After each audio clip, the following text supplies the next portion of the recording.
Buying a home is probably one of the biggest purchases that most people will ever make. And a lot of people don't quite understand what a mortgage is, and they kind of sign off without truly having a grasp of what they're agreeing to. So let's break it down and let's just sort it out and simplify it. So, simply put, a mortgage is a loan used to buy a house or a property. So, let's say you want to buy a $700,000 home, for example. Unless you have $700,000 sitting in the bank, you're going to need help paying for it. Now, you're going to put in a part of that price with your own money, and that's called your down payment. And the rest of it is going to be covered by the bank or the lender, and that loan part is what your mortgage is. And that property that you're buying is going to act as the collateral on that loan. And all that means is if you stop making your payments, the lender, or the bank in this case, has the legal right to take and sell that home to try and recover its money. Now, because this loan in this case is backed by a house or real estate, mortgage rates are usually way lower than credit cards or personal loans, simply because it's a lot easier for the bank to sell an actual house and try to get their money back versus giving you a business loan, which is way riskier for them because they don't know if your business is going to work out or not. Now, there's three parts to every mortgage that you need to know. The principal, which is the amount you borrow. So let's say for that $700,000 home, you put down $140,000. The $560,000 that you borrowed, that's your principal. The interest is the price of borrowing.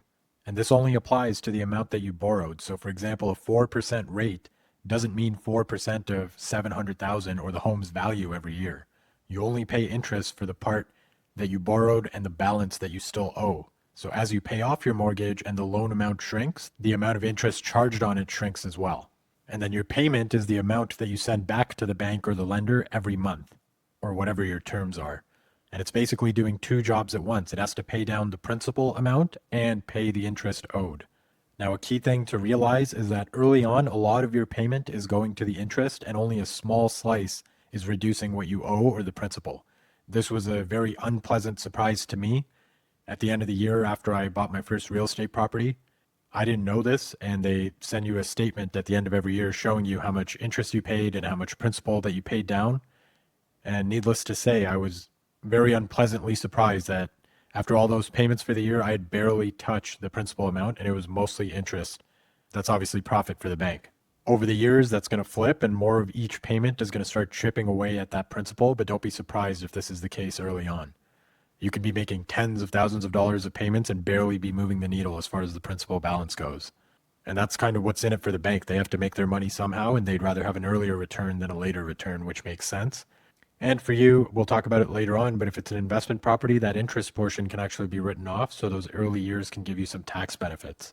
Now, a couple other concepts to keep in mind are amortization and term.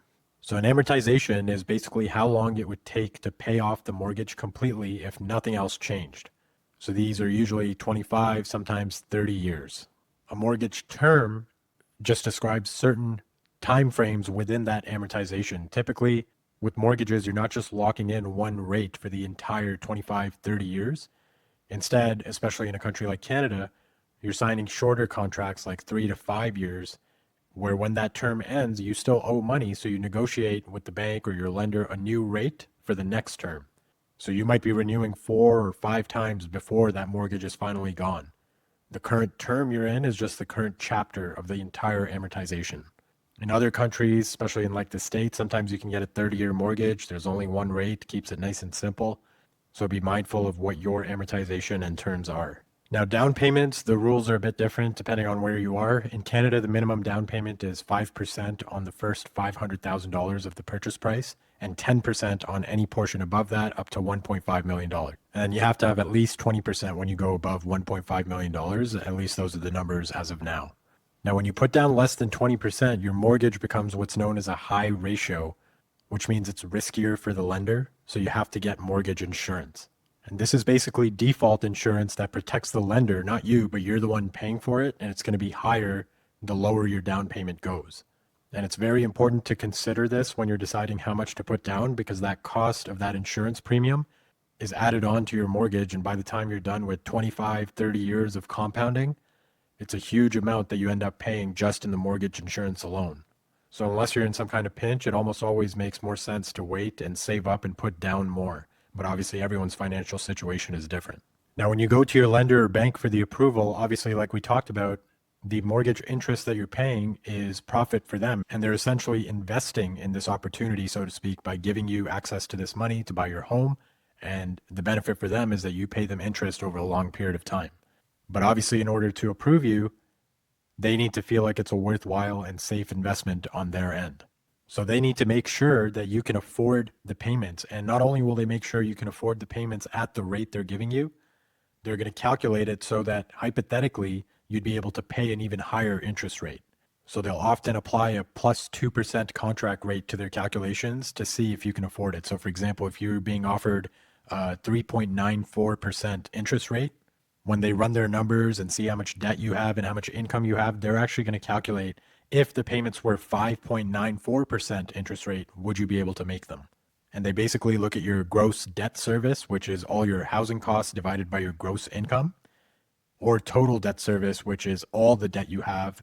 But that's kind of getting into the nitty gritty. It's just worth knowing, though, that this plays a part in your approval, how much income you're bringing in, and how much debt you're already carrying. And then speaking of rates, we get to fixed versus variable.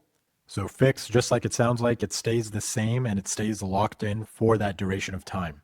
So whether mortgage rates are going up or down in the broader market, your payment doesn't change. And the benefit of this is obviously predictability. You know that for the next 3 or 5 years or whatever your term is, you're paying this amount and that's never going to change for you. And then a variable rate is going to move with your lender's prime rate. So if rates fall, you can save money, but if rates rise, your borrowing costs are going to go up. So basically the thing to keep in mind is that a fixed rate buys certainty, even though it might work out to be higher than the variable rate for some years. Whereas the variable one, you're basically betting on rates going lower and your payment ending up being less, but obviously it can go the other way as well. So that's a decision that you need to make based on your financial situation. This isn't financial advice, but me personally, I just do a fixed rate for that peace of mind where I know, hey, this is how much I'm paying and I don't have to worry about it beyond that. Now, equity is where the magic happens. It's the portion of the home or whatever you're talking about that you actually own. So that $700,000 house we were talking about, let's say you have a mortgage balance of $500,000. So what you actually own, your equity in that home is $200,000. And like we talked about, every mortgage payment you make, it's going to reduce the amount you owe more, and the amount of equity you have is going to go up more. And equity will also go up as the property of the home goes up, but that works on the flip side as well. If property values go down, then depending on refinancing and all that stuff, your amount of equity can either slow down or even shrink. Now, when it comes to paying off your mortgage faster, certain lenders do allow extra payments on top of your scheduled typical amounts, and you'll have to see what your specific agreement is with your bank or your lender. But this is an important thing to keep in mind for maybe a year where, you got a bonus or your income went up and you want to pay off your house faster. As you shrink down that owing amount, you're going to shrink down how much interest you pay over the course of the entire loan. So if you're able to do it, this is something worth looking at. But again, make sure you check how much you're actually allowed to pay off early, because if you do too much, you can actually end up paying fees and that just defeats the whole purpose.